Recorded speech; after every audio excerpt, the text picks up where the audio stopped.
Bienvenue, vous écoutez Le Rhumatisme et moi, un podcast de la Ligue suisse contre le rhumatisme. Le thème d'aujourd'hui, c'est le rôle des proches aidants, que nous abordons avec Sylvie et Jacques, un couple qui a appris à vivre avec la maladie de Sylvie, une sclérose systémique avec fibrose pulmonaire qui s'est manifestée il y a maintenant 4 ans. Pour chacune et chacun, apprendre à communiquer ses besoins, ses peurs, ses attentes et ses limites a été un grand défi. Mais de cette épreuve sont nées une force et des rencontres insoupçonnées. Vous en apprendrez plus dans cet épisode. Bonne écoute.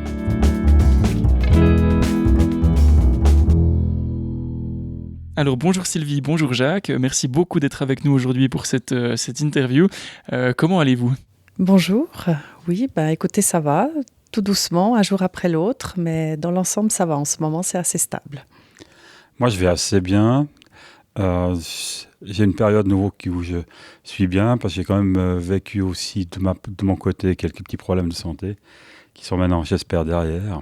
Mais on va dire que tous les jours qui passent, c'est un cadeau maintenant. Depuis quand êtes-vous ensemble tous les deux ? On est ensemble depuis juin 2008. Nous nous sommes rencontrés en jouant aux cartes. C'est pas banal pour des Valaisans en Suisse. On joue au Yas et on s'est rencontrés sur une plateforme qui faisait des jeux en ligne. Et puis un jour, on a décidé de se rencontrer et puis on s'est plus quittés. Il y a 16 ans maintenant. Il y a 16 ans. C'est quand même pas mal, hein ? Mm-hmm. Puis dans la vie professionnelle, vous faites, qu'est-ce que vous avez fait ou faites maintenant les deux ? Moi, j'ai complètement arrêté mon activité. J'avais fait 35 ans dans la banque et puis depuis 50 ans environ, j'ai fait des transmissions d'entreprise. Surtout, chercher un patron pour remplacer un qui partait à la retraite. Voilà, j'ai eu beaucoup de plaisir à faire ça. Et puis moi, plus de 30 ans, j'ai travaillé à la Poste. D'abord au guichet et ensuite comme responsable de petits offices de poste. Et puis maintenant, je ne travaille plus. Alors Sylvie, de votre côté, vous êtes atteinte de sclérodermie, de sclérose systémique avec fibrose pulmonaire. Est-ce que vous pouvez nous expliquer en quelques mots en quoi consiste cette maladie ? Alors c'est une maladie qui atteint tous les organes internes. C'est-à-dire qu'elle atteint les poumons, le cœur, les reins, le foie, enfin tout ce qui est interne, toutes les douleurs articulaires, tout vient de là. Quand on me voit, on ne me voit pas malade, mais c'est tout à l'intérieur que ça se passe chez moi. C'est invisible ? C'est invisible, oui. En plus de cette fibrose pulmonaire, est-ce que la maladie elle a d'autres conséquences ? Elle a des conséquences chez moi, beaucoup c'est les poumons et l'œsophage qui est beaucoup atteint, donc j'ai beaucoup de problèmes pour manger correctement. Je mange, mais souvent je le paye assez fortement, soit par des vomissements, soit en devant aller aux toilettes. Puis à la base, comment est-ce que vous aviez appris que vous étiez atteinte de sclérose systémique ?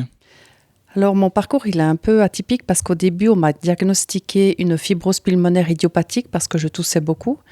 Je suis allée chez le médecin en pensant que j'avais une bronchite et suite à 2-3 examens de scanner et visite chez une pneumologue, on m'a diagnostiqué une fibrose pulmonaire idiopathique. Ensuite, j'ai été traitée par d'autres personnes et c'est là qu'on m'a encore diagnostiqué une autre maladie auto-immune qui s'appelle la sclérodermie systémique. Donc au début, j'ai vu mon médecin traitant qui m'a fait faire un scanner et suite à ça, j'ai été voir une pneumologue. Et encore après, j'ai été prise en charge par le CHUV, où là, je vois beaucoup de spécialistes. Il y a un professeur pneumologue, il y a un immunologue, il y a un cardiologue, il y a un gastro-entérologue, il y a une rhumatologue, enfin tout ce qui existe comme spécialiste pour le corps à l'intérieur de notre système. Donc ça a pris quand même un certain temps avant d'obtenir ce diagnostic. Jacques, de votre côté, comment ça s'est passé cette période ? C'était en 2019 et 2020, c'est ça ? Oui. Alors, tout s'est passé à peu près toujours la même chose, c'est-à-dire qu'on a appris les maladies successivement, pas toutes d'un coup, et chaque fois c'était un coup supplémentaire qui nous arrivait, quoi. Et puis, à chaque fois, on a fait attention de ne pas paniquer tout de suite, d'essayer de rechercher la meilleure solution. J'ai la chance d'avoir beaucoup d'amis dans le corps médical. J'ai pu en parler un peu avec eux. Ils m'ont ouvert un tout petit peu l'esprit. Ils m'ont aussi expliqué ce qui allait peut-être se passer, ce qui se passait et comment on allait traiter. Et puis ça nous a quand même aidé parce qu'en fait, avec ça, on avançait avec pas seulement d'aller pleurer dans notre coin, mais on essayait toujours de chercher une solution, de voir qu'est-ce qu'on pouvait faire pour avoir une meilleure vie, en fait, finalement, c'est ça. Et puis, ça nous a beaucoup aidé d'avoir des gens qu'on connaissait, qui nous donnaient des informations et qui, à quelque part, nous épaulaient aussi un peu. Et Sylvie, vous l'avez vécu comment cette annonce du diagnostic ? Moi, je le dis souvent que j'ai été plongée dans un abysse, vraiment un trou sans fond, noir, mais très noir à un moment donné, que je voyais pas la fin, parce que personne pouvait totalement répondre à mes questions, parce que c'était vraiment un mal inconnu pour moi. Je n'avais jamais entendu parler de ce nom, de cette maladie. Et puis au final, on a plein de questions, mais souvent on peut pas y répondre. Et puis là, je vivais pas très bien à ce moment-là. Jacques, ça vous a fait peur, cette incertitude ? Bien sûr, parce qu'en fait, la seule chose qu'on est capable de vous dire, c'est que c'est une maladie qui pourrait avoir des effets rapides et puis jusqu'à un décès assez rapide. Et puis d'un autre côté, on vous dit, peut-être qu'avec les médicaments qu'on a aujourd'hui, on va pouvoir bloquer la maladie. Et puis vous aurez une vie un peu moins facile, mais vous pouvez vivre encore longtemps. Donc ça, c'était quand même un problème assez important pour nous, parce que ça nous a encore un peu secoué. Sylvie et moi, on a une différence d'âge de 19 ans. Et puis dans notre esprit des deux, jusqu'à maintenant, c'était évident que c'était moi qui allais partir en premier. Et puis là, maintenant, on n'était plus sûr, bien que je pense que ce sera toujours la même chose. Mais disons, c'est quand même des choses qui vous secouent un peu, parce que tout d'un coup, vous n'avez plus d'horizon. C'est comme lorsque vous avez un cancer, puis qu'on vous fait des contrôles tous les 3 mois. Vous avez 3 mois devant vous, mais vous ne savez pas si après ces 3 mois, qu'est-ce qui va vraiment se passer.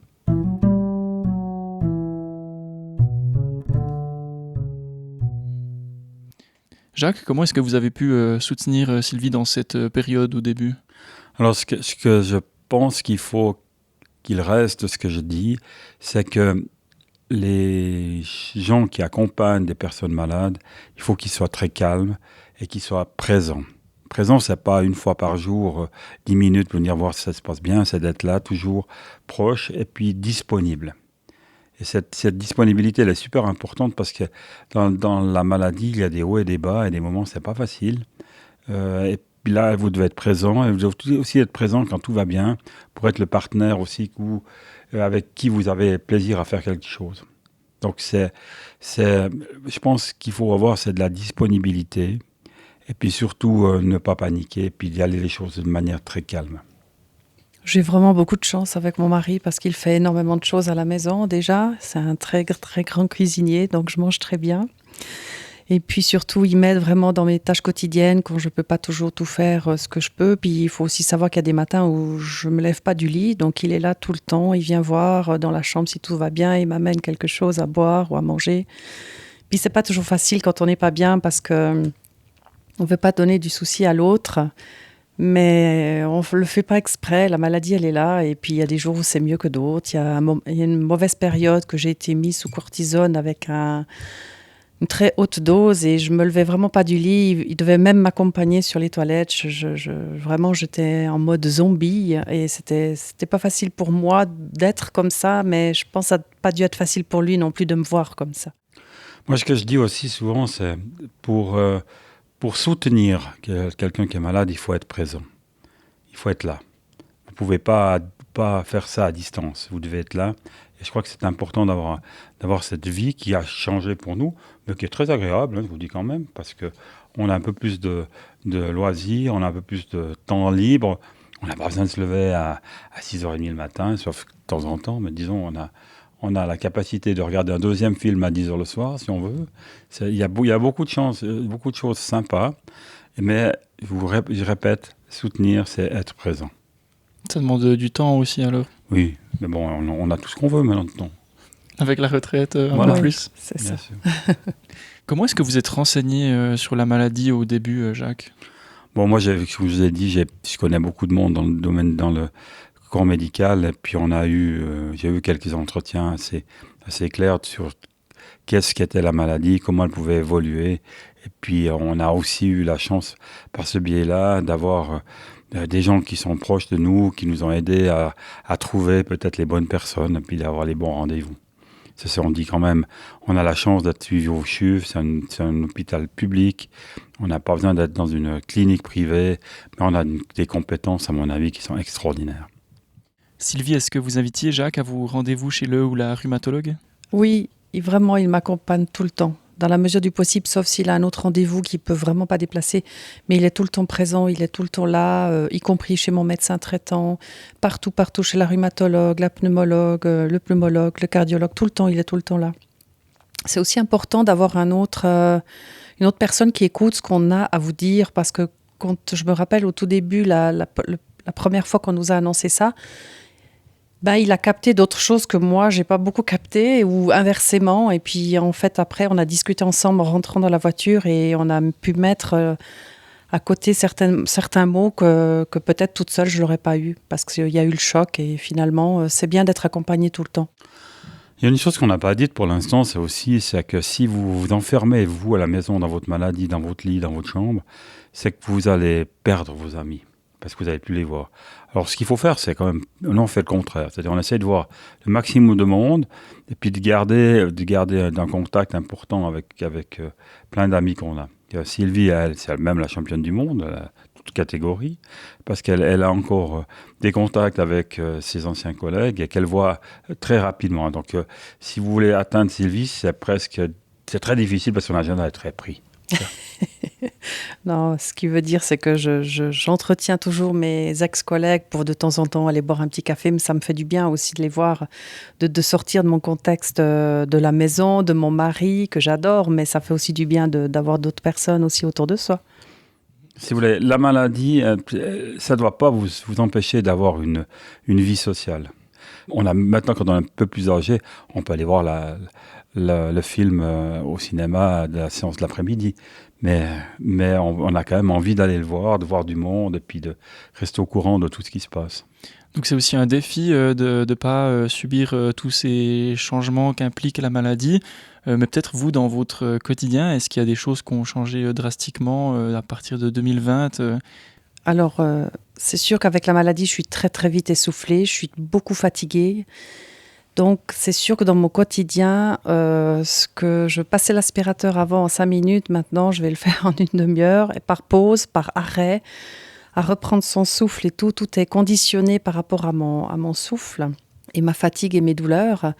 Mais c'est sûr que dans mon quotidien, beaucoup de choses ont changé, bien évidemment. Est-ce qu'il y a des activités que vous faisiez avant ensemble et puis que la maladie a rendu impossible de faire ou qu'il a fallu faire différemment ? Alors moi, je faisais énormément de ski à l'époque, avec Jacques bien sûr, mais avant de le connaître. Et ça me pèse encore à l'heure actuelle de plus pouvoir en faire parce que mon souffle déjà et puis l'oxygène, plus de 2000 mètres, moi ça commence à être très très compliqué pour respirer. Alors cette année, ça serait un peu compliqué de skier dans les basses stations. Donc monter plus haut, j'aurais de la peine maintenant. Ça me pèse vraiment le plus à l'heure actuelle de ne pas pouvoir refaire du ski. Mais je ne ferme pas la porte, peut-être qu'un jour ça reviendra.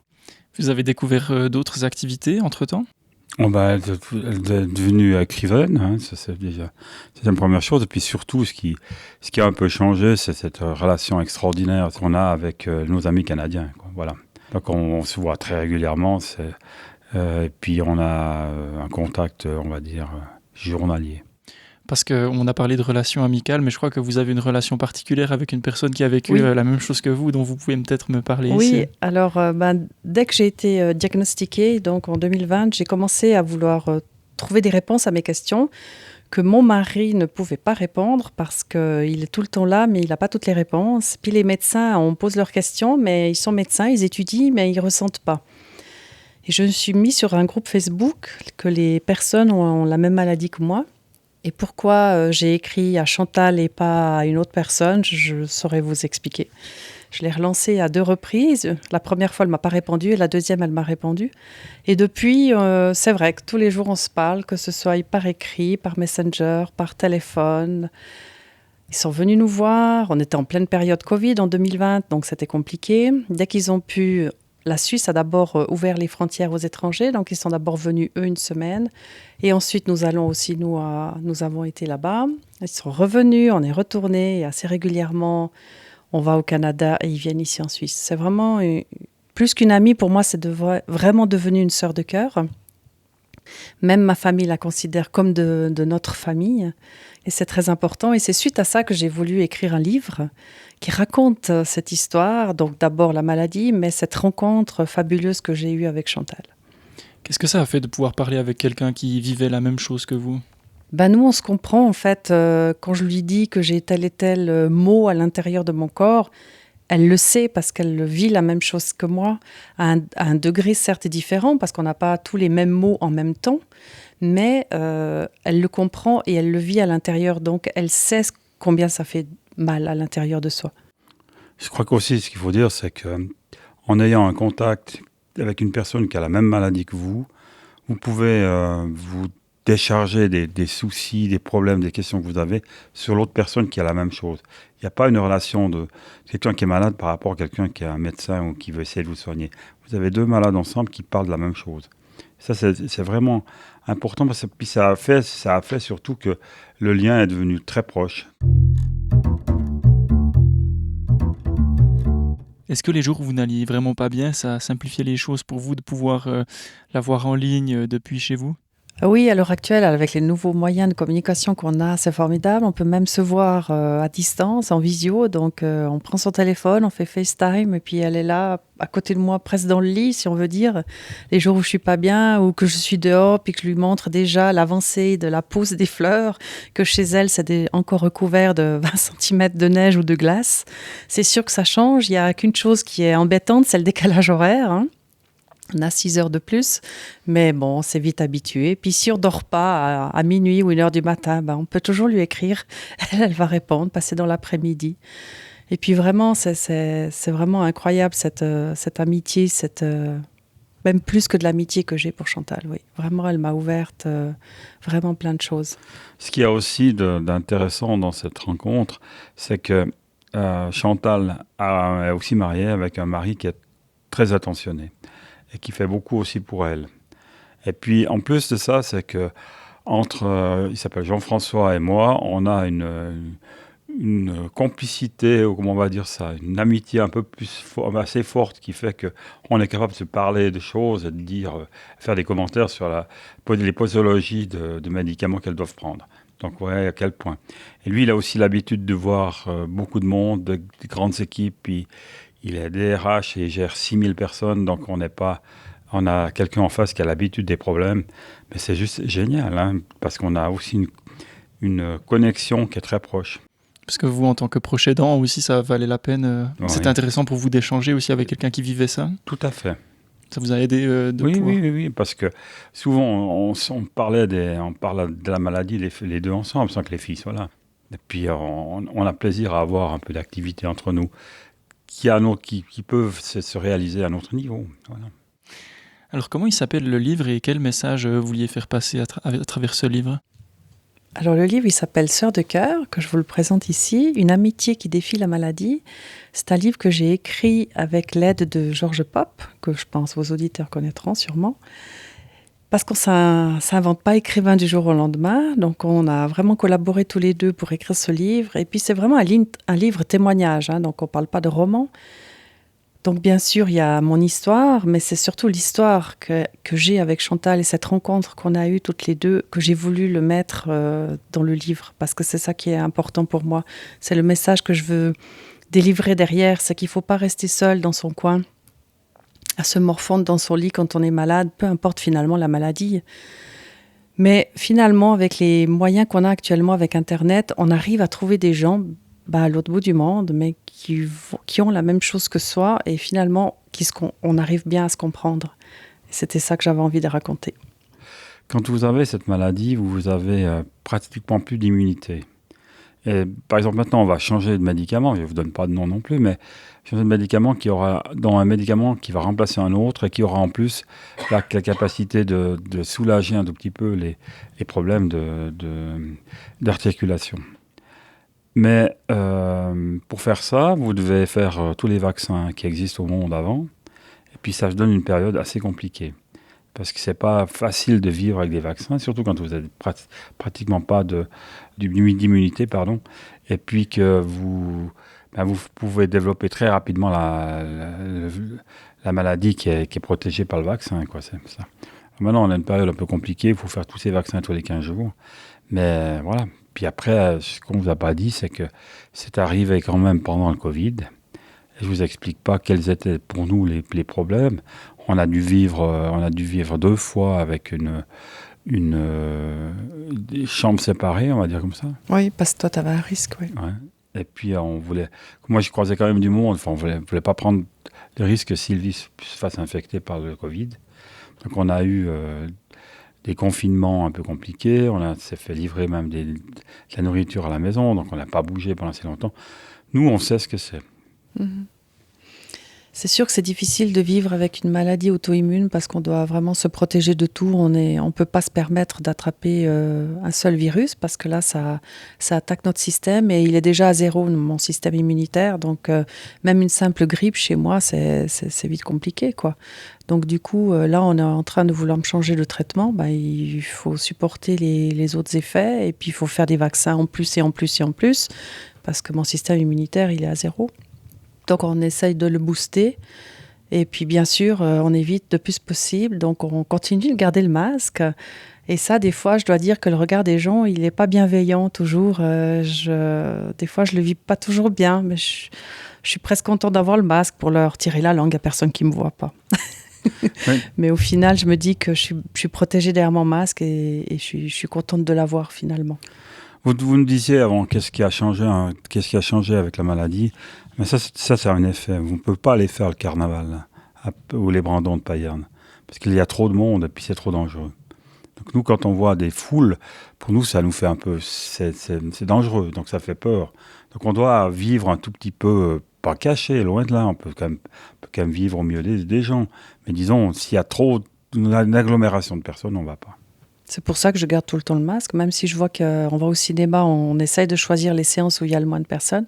Mais si on va au cinéma et que tout d'un coup ça se remplit, je mets le masque direct. J'essaye de m'isoler, d'être toujours dans un coin, donc rarement au milieu de la salle, pour éviter d'avoir personne à côté de moi, pour éviter qu'on me tousse dessus ou qu'on me donne quelque chose. C'est terrible, hein. Mais le regard, il n'est pas toujours simple. Puis même dans mes amis, des fois, les gens ils me voient et puis ils me disent « Oh, mais qu'est-ce que t'as l'air bien aujourd'hui, t'as l'air en forme, tout. » Ben, oui, mais bien sûr que je suis quelqu'un qui ne me plaint pas beaucoup, qui sourit assez facilement. Ben oui, mais je ne vais pas porter toute la misère de mon monde sur ma figure. Donc c'est sûr, mais personne ne le voit à l'intérieur, comment c'est compliqué. Et tant mieux, parce que ce n'est pas le but non plus. Donc manque un peu de compréhension et puis Oui. d'indulgence ou de la part des gens ou...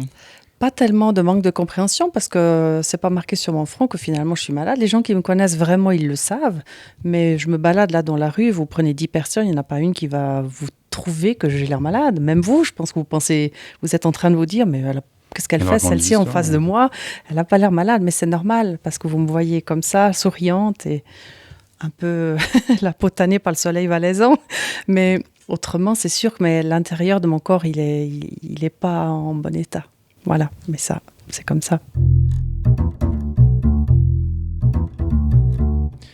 Malgré les aspects négatifs et les symptômes qu'amène la maladie, est-ce que maintenant, avec le recul, vous pourriez dire qu'il y a aussi un aspect positif, une force qui est ressortie de cette période traversée ? Une force, je pense que je l'avais déjà en moi. La force, pas capona, j'habite à Savièse, c'est la devise de Savièse, hein. On ne doit pas capituler, donc c'est exactement ça et je l'applique vraiment de plus en plus tous les jours. J'ai eu une période très compliquée, vraiment les 2 premières années, je ne parlais pas comme ça, j'avais vraiment des idées pas très sympas. Mais là, j'ai passé par-dessus, ou je ne sais pas si c'est toujours en moi, mais disons, j'arrive à voir le bon côté, le meilleur côté, on va dire, et de se dire que dans la médecine, ils vont nous trouver des médicaments qui vont pouvoir nous soulager, ou ce qui est mon cas actuel, que ce soit stable, puis j'espère que ça va le rester encore longtemps, mais ma force, elle vient de moi, je pense que je l'avais déjà au fond de moi-même.